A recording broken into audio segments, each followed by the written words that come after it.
Georges Kapiamba, bonjour. Bonjour. Comment réagissez-vous à la désignation de Emmanuel Ramazani Shadary comme dauphin du président Kabila? Nous avons pris acte de sa désignation par sa famille politique FCC en tant que leur candidat à l'élection présidentielle. Nous sommes aussi félicités du fait que le président Joseph Kabila ait respecté les articles 70 et 220 de la Constitution qui lui interdisent de briguer un troisième mandat. Mais nous relevons aussi le fait que Emmanuel Shadary est sous les coups des sanctions internationales, principalement de l'Union européenne, pour son implication dans des répressions des manifestations publiques. C'est qui nous préoccupe beaucoup parce que nous aurions bien voulu que les FCC choisissent un candidat qui allait porter les valeurs des droits de l'homme dans son projet de société. Et ces choix-là nous préoccupent beaucoup. Vous dites que Emmanuel Shadary est soupçonné de violation des droits de l'homme. À quoi faites-vous allusion exactement?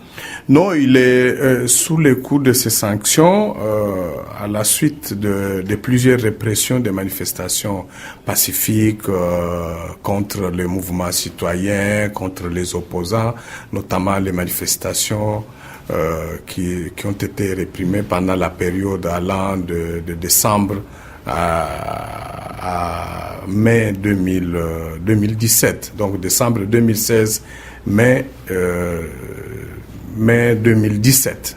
Donc voilà pourquoi il est sous les coups de ces sanctions-là, et nous pensons que vraiment les FCC, c'est-à-dire la plateforme du président Kabila, aurait dû porter son choix sur un autre candidat de manière à nous rassurer que ce candidat portera dans son projet de société la promotion et la protection des droits et libertés fondamentaux des citoyens, ce qui n'est pas le cas ici. Mais nous devrions laisser les derniers choix au peuple congolais, et nous respectons tout en regrettant.